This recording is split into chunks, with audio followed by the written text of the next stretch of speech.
Dear students, we know that the deflection of electron beam in case of CRT takes place because of the horizontal and vertical deflection system.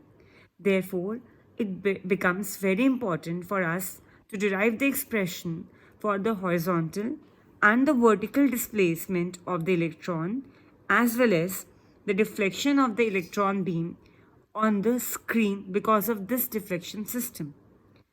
Now, by the definition of electric field intensity, the force on an electron is given by the equation number 1, where small e stands for the charge on electron and capital E stands for the electric field intensity.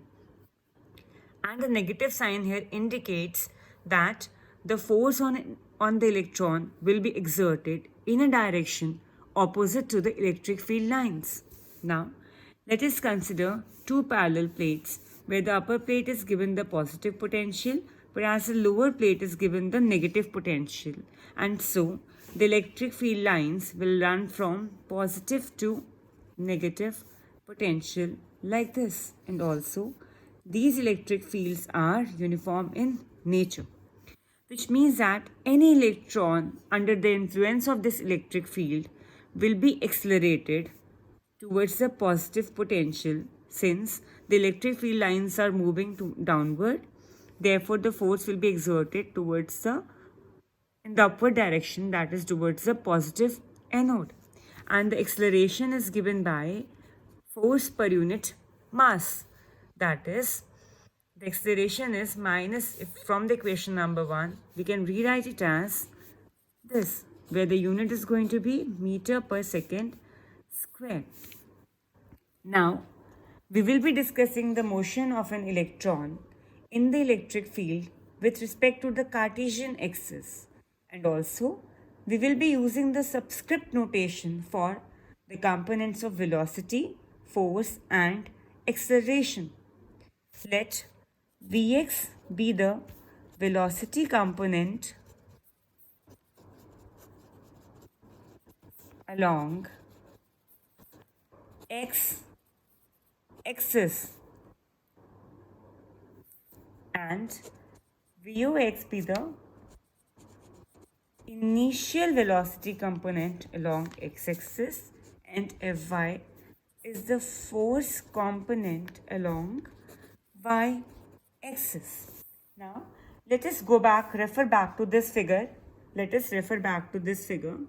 Now, any electron entering in this electric field will experience a force.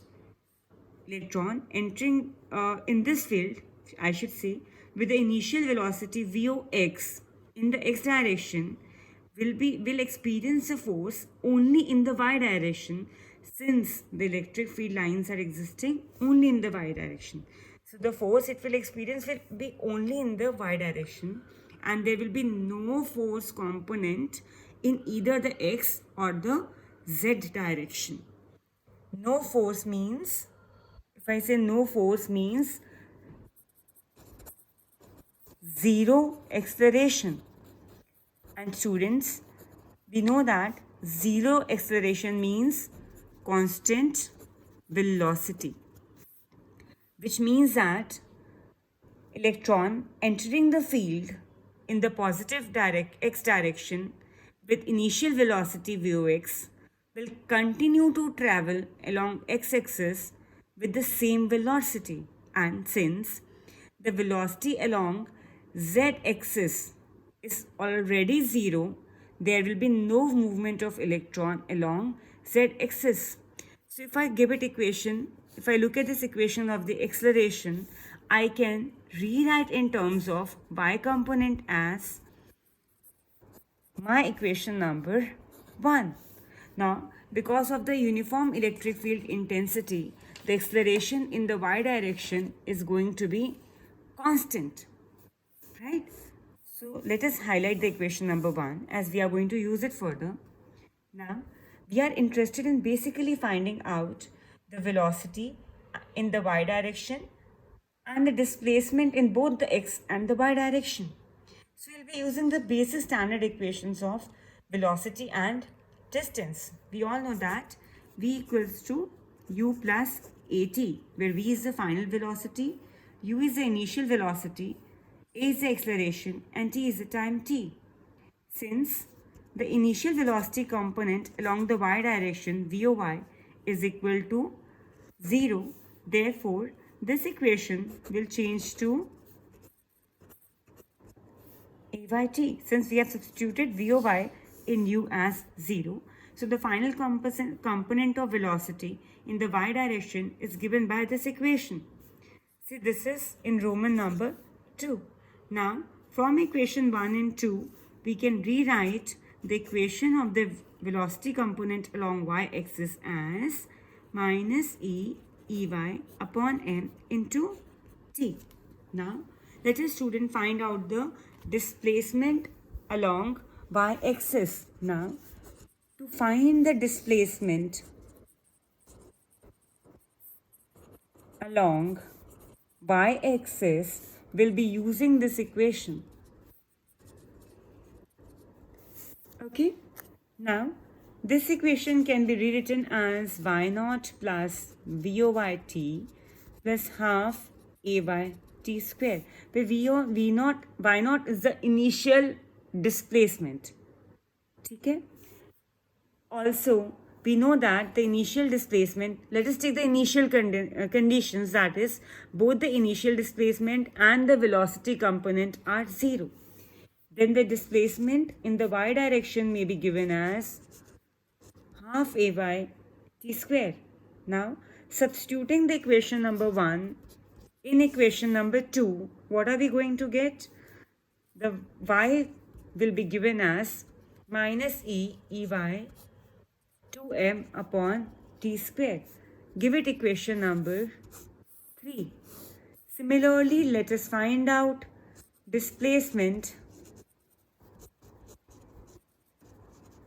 along x-axis. On the same lines, it is given as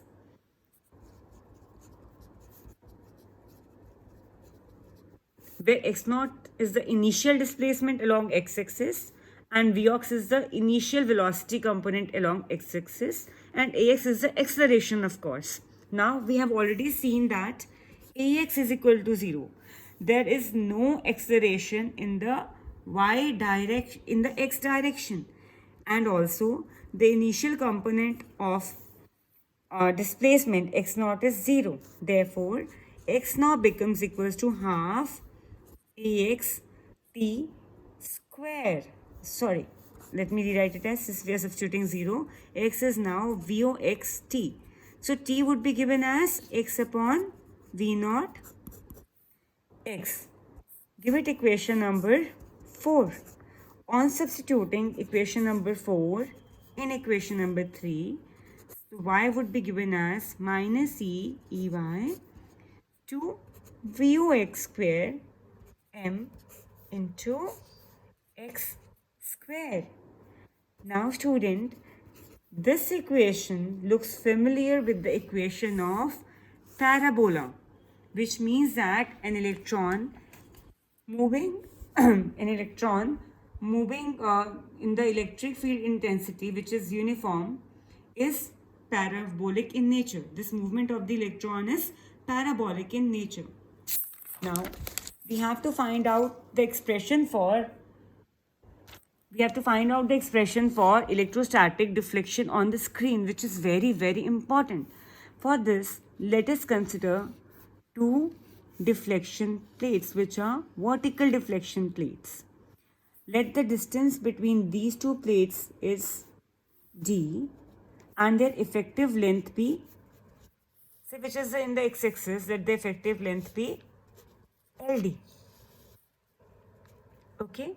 Also, the potential difference between these two fields is ed. Also, let us consider that this is a phosphor screen and let us draw the x-axis.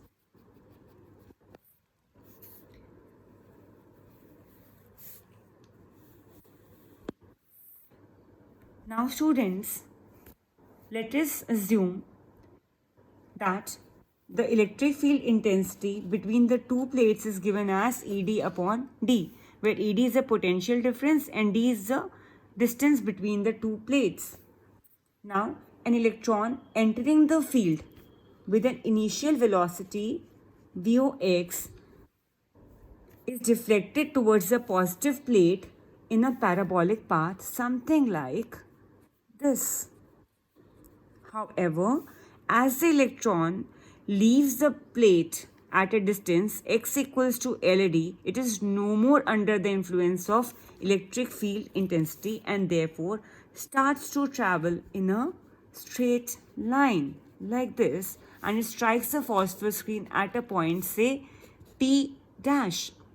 Now, the slope of the parabola, if I want to find out the slope of this parabola at a distance x is equal to LD, then we know that the slope of the parabola at a distance x is equal to LD, where the electron leaves the influence of the electric field, is given by tan theta, and by definition slope is given by dy by dx. Since we have the equation of y, this equation number 5, we have to differentiate this equation number 5 with respect to x. And so students, after differentiation, tan theta would become minus c ey x mvox square. Since we are interested in finding it out at a distance x is equal to LD, we can substitute x is equal to LD here. And so tan theta equation would reduce to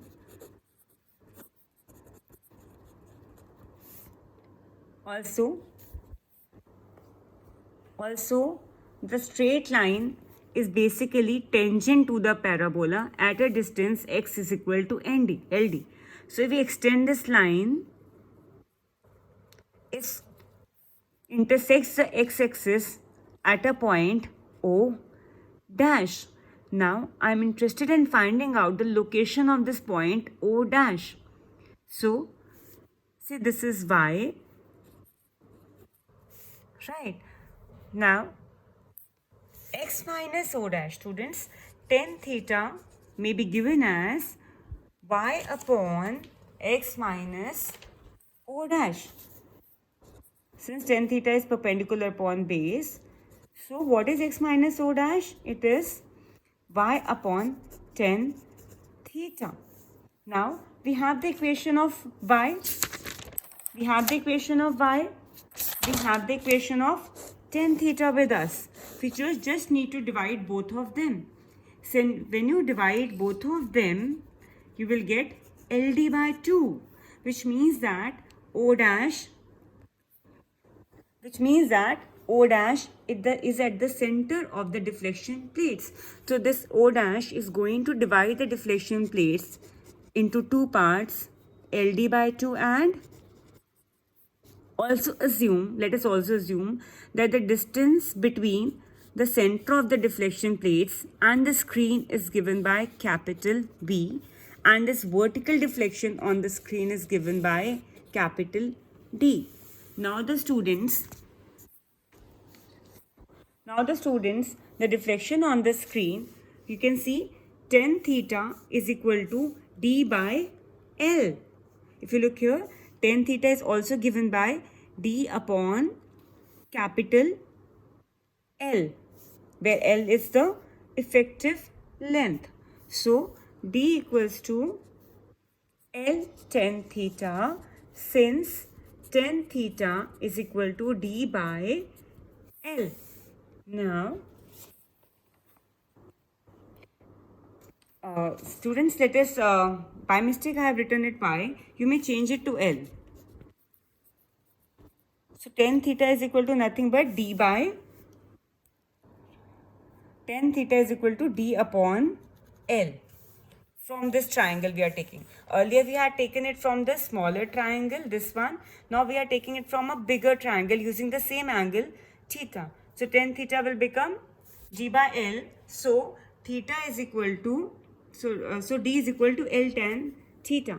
Now we have the equation for the tan theta with us. So D will simply become L into E EY LD upon mv square. Students, here it is very important that I am dropping the negative sign of tan theta. I am just considering the magnitude here. Also, the kinetic energy of the electron entering the deflection plate with an initial velocity Vox is given by a half m Vox square, which is equal to E upon Ea, where Ea is nothing but the accelerating voltage in electron gun. So from this, Vox square is equal to 2Ea upon m.